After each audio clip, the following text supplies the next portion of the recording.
still working with a range of fruits useful to cool you down during summertime. I have a large red grape. The large grapes can be either white or red. I've got this one in red color. To serve it, place it on a chopping board and slice it into two.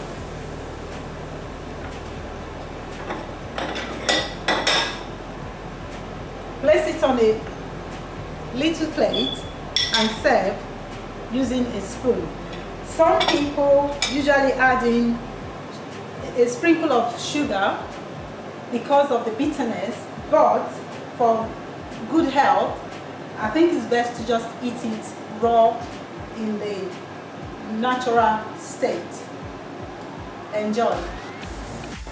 Thank you for watching our series on how to walk or serve a range of fruits. See you next time. Bye-bye.